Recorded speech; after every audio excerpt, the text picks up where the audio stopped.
Welcome back to Tamil stock market. நான் உங்கள் ஷிகா. தமிழில் எல்லாருமே பார்த்துட்டு தான் உள்ளே வந்திருக்கீங்க. நம்ம இந்த வீடியோவில் ஐஆர்எஃப்சி வெர்சஸ் ஐஆர்இடிஏ இந்த ரெண்டு ஸ்டாக்கோட கம்பேரிசனை தான் பார்க்க போகிறோம். ஐஆர்எஃப்சி அண்ட் ஐஆர்இடிஏ இந்த ரெண்டு ஸ்டாக்கோட கரண்ட் மார்க்கெட் ஸ்டேட்டஸ் அண்ட் ரெண்டு ஸ்டாக்கில் எது பெஸ்ட்டுன்னு கன்ஃபியூஷனில் இருக்கீங்கன்னா கண்டிப்பாக இந்த வீடியோ உங்களுக்கு யூஸ்ஃபுல்லாக இருக்கும். இந்த ரெண்டு கம்பெனியோட கம்ப்ளீட் அனாலிசிஸ் அண்ட் கம்பேரிசன்ஸை பார்த்துடலாம். இந்த வீடியோவில் நான் சொல்லியிருக்க எல்லாமே என்னோட ஓன் அனாலிசிஸ் அண்ட் மென்டர்ஷிப் தானே தவிர எந்த ஸ்டாக் வாங்கலாம் அப்படின்ற ரெக்கமெண்டேஷன் எதுவும் இல்லை.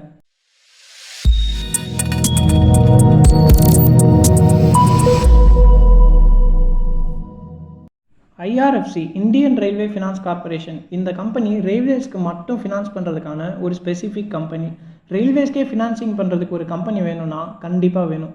இப்போ ரயில்வேஸில் இன்ஃப்ராஸ்ட்ரக்சரை எக்ஸ்பேண்ட் பண்ணணும், லோகோமோட்டிவ்ஸ்லாம் மேனுஃபேக்சரிங் பண்ணணும்னா அதுக்கு மணி அப்படின்றது ரொம்ப மஸ்ட் இல்லை. ஸோ இந்த மாதிரி ரயில்வேஸ்க்கு மட்டும் தேவையான ஃபண்ட்ஸை லெண்ட் பண்ணுறது தான் ஐஆர்எஃப்சி கம்பெனியோட வேலையே. இவங்களோட பிஸ்னஸ் மாடல் சொல்ல போனால் சிம்பிளாக இவ்வளோ தான்.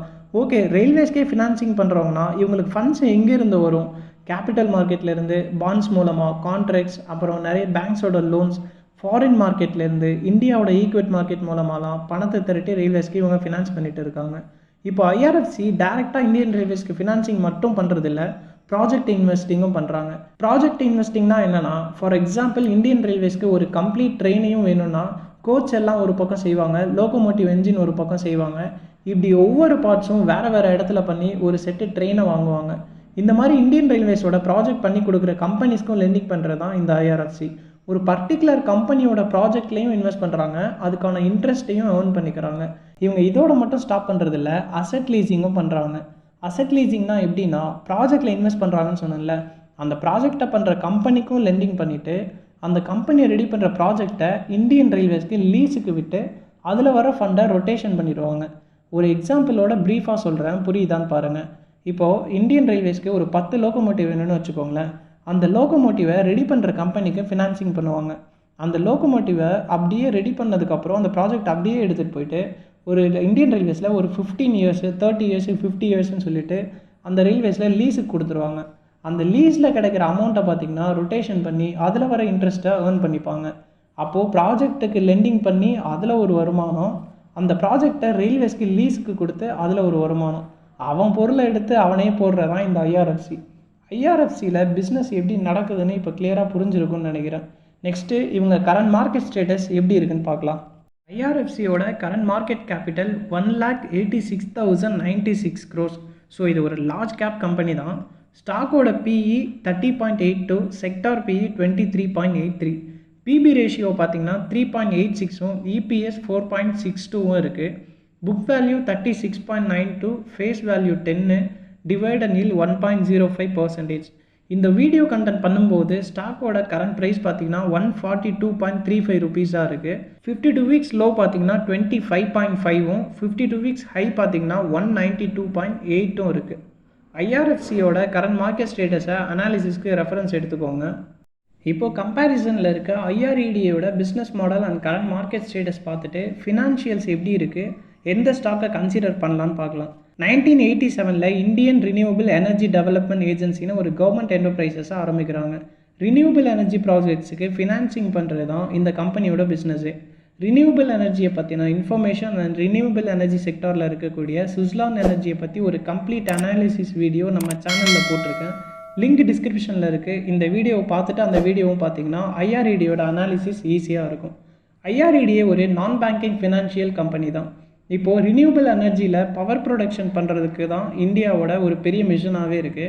அதுக்கு ஹெல்ப் பண்ணுற விதமாக தான் இந்த ஐஆர்இடிஏ பவர் ஜென்ரேஷனை இன்க்ரீஸ் பண்ணுறதுக்கும் ரினியூவபிள் எனர்ஜியை டெவலப் பண்ணுறதுக்கும் ஃபினான்சிங் பண்ணி ஹெல்ப் பண்ணுறாங்க. ஃபார் எக்ஸாம்பிள், உங்கள் எல்லாருக்குமே தெரிஞ்சிருக்கும், நம்ம இவி வெஹிக்கிள்ஸ் யூஸ் பண்ணுறது ரொம்பவே அதிகமாகிட்டு வருது. ஸோ இந்த மாதிரி சுச்சுவேஷனில் பவர் யூசேஜ்ன்றது நமக்கு ரொம்பவே அதிகமாக இருக்கும். இப்போ நம்ம கரண்ட்லி யூஸ் பண்ணிகிட்டு இருக்க தெர்மல் பிளான்ட்ஸ் எல்லாமே குறிப்பிட்ட அளவு தான் பவர் கிடைக்கும். அண்ட் அதுவே இப்போ பத்தாம தான் இருக்குது. ஸோ ரினியூவபிள் எனர்ஜி மூலமாக நமக்கு பவர் எப்பயுமே கிடைக்கும், காஸ்ட் எஃபெக்டிவாகவும் இருக்கும். ரினியூவபிள் எனர்ஜி செக்டாருக்கு இந்த கம்பெனி ஃபினான்சிங் பண்ணுறதால கம்பெனிக்கு நல்ல க்ரோத் இருக்குது. So again IRFC Indian railway finance corporation ரயில்வேக்கு ஃபினான்ஸ் பண்ணுற கம்பெனி. IREDA Indian renewable energy development agency RE செக்டாருக்கு ஃபினான்சிங் பண்ணுற கம்பெனி. ஐஆர்இடியோட கரண்ட் மார்க்கெட் பர்ஃபார்மன்ஸ் எப்படி இருக்குன்னு பார்த்துடலாம். கம்பெனியோட கரண்ட் மார்க்கெட் கேபிட்டல் 42,305 crores இருக்குது. ஸ்டாக்கோட கரண்ட் ப்ரைஸ் 142.65 ருபீஸ், பிஇ 122.02 இருக்குது, செக்டார் பிஇ 18.90 இருக்குது, ப்ரைஸ் டு புக் ரேஷியோ 7.31 இருக்குது, ROE 11.36% இருக்குது, புக் வேல்யூ 21.53யும் ஃபேஸ் வேல்யூ 10ம் இருக்குது. IRFC அண்ட் IREDயோட கரண்ட் மார்க்கெட் கம்பேரிசனை ஸ்க்ரீனில் கொடுக்குற பாருங்கள்.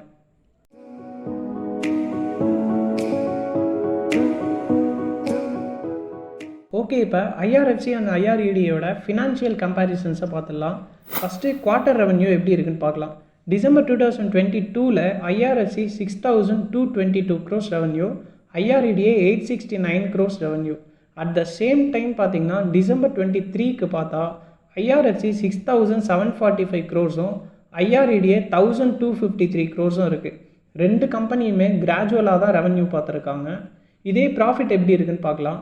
டிசம்பர் 2022 IRFC 1,633 crores-ம் IREDA 201 ப்ராஃபிட்டும் இருக்குது. அதை அப்படியே டிசம்பர் 23 பார்த்தோன்னா IRFC 1,604 crores-ம் IREDA 336 crores-ம் கொடுத்துருக்காங்க. IRFCயோட ப்ராஃபிட் லோவாக இருக்குது, IREDயோட ப்ராஃபிட் பார்த்திங்கன்னா இன்க்ரீஸ் ஆகிருக்கு.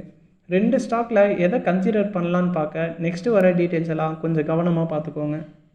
IRFC அண்ட் IREDயோட குவார்ட்டர் கம்பேரிசனை பார்த்தோம். இவங்களோட ஷேர் ஹோல்டிங் எப்படி இருக்குன்னு பார்க்கலாம்.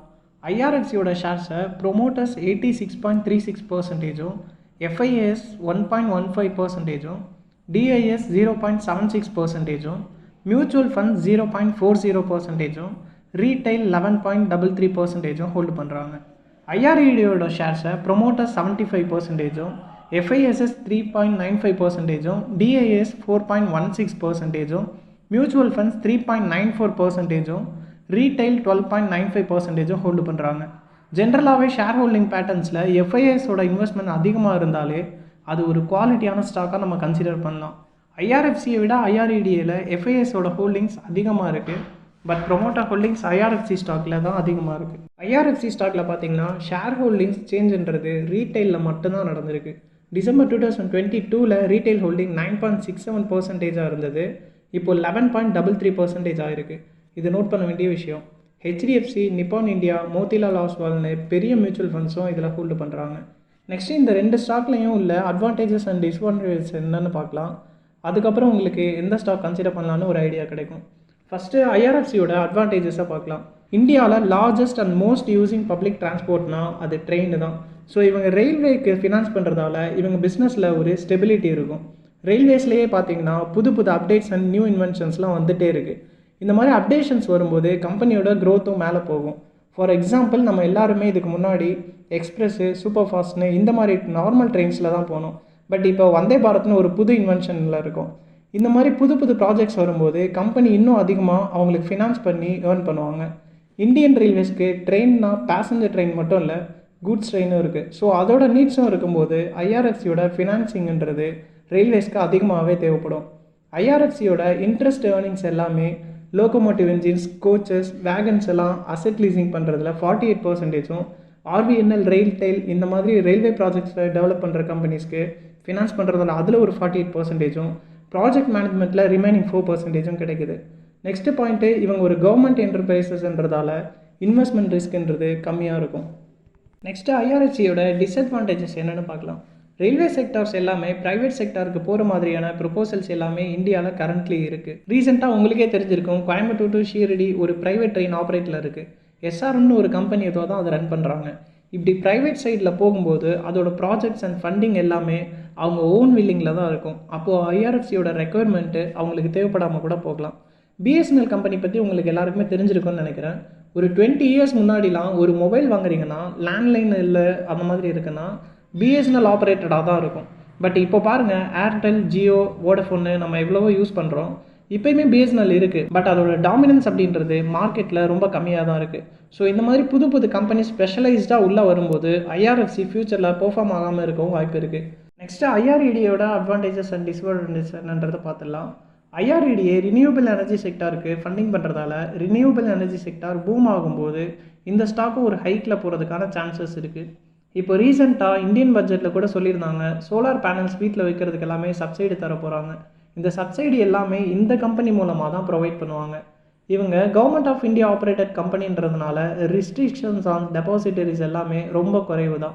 ஐஆர்இடியோட லெண்டிங் 79% ப்ரைவேட் செக்டார்லையும் 21% கவர்மெண்ட் ப்ராஜெக்ட்ஸுக்கும் கொடுக்குறாங்க. ஸோ ரினியூவபிள் எனர்ஜியில் ப்ரைவேட் கம்பெனிஸோட ஆக்குபேஷன்ஸ் அதிகமாக வந்துட்டு இருக்கிறதால இவங்களோட லெண்டிங்கும் ப்ரைவேட்டில் தான் அதிகமாக இருக்கும். அப்போது ஐஆர்இடியோட க்ரோத் இன்னும் அதிகமாகும்.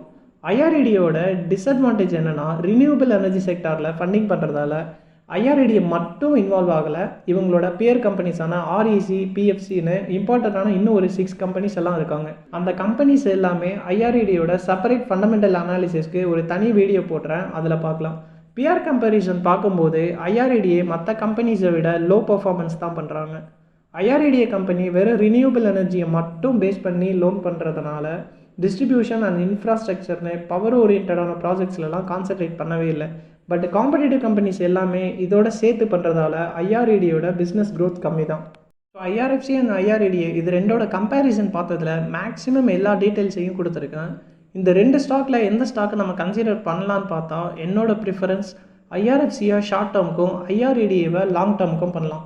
பிகாஸ் நம்ம கண்ட்ரியோட இன்ஃப்ராஸ்ட்ரக்சர் அண்ட் ஆப்ரேஷன்ஸை கரண்ட்லி பார்க்கும்போது ஐஆர்எஃப்சி ஷேர் இப்போதைக்கு ஓகே. பட் நம்ம லாங் டேர்ம்னு போகும்போது ஐஆர்இடிஏ தான் பெஸ்ட்டாக இருக்கும். பிகாஸ் நம்ம ஃபியூச்சரிஸ்டிக் இன்வெஸ்ட்மெண்ட் சைடில் போகும்போது ரினியூவபிள் எனர்ஜி கரண்ட்லி ஸ்லோவில் இருந்தாலும் இன்னும் ஒரு 10 இயர்ஸில் ஒரு இம்பார்ட்டன்ட் பவர் ஜென்ரேஷன் செக்டாராக மாறும். இது வரைக்கும் நீங்கள் பார்த்த கண்டென்ட் கம்ப்ளீட்லி தமிழ் ஸ்டாக் மார்க்கெட்டோட ஓன் அனாலிசிஸ் அண்ட் தியரி தான். சேனலை சப்ஸ்கிரைப் பண்ணாமல் பார்த்தீங்கன்னா சப்ஸ்கிரைப் பண்ணிக்கோங்க, மறக்காமல் வீடியோவை லைக் பண்ணிடுங்க. நெக்ஸ்ட்டு ஒரு யூஸ்ஃபுல்லான கண்டென்ட்டில் பார்க்கலாம். டாடா பாய் பாய். நான் உங்கள் Shikha from Tamil stock market channel.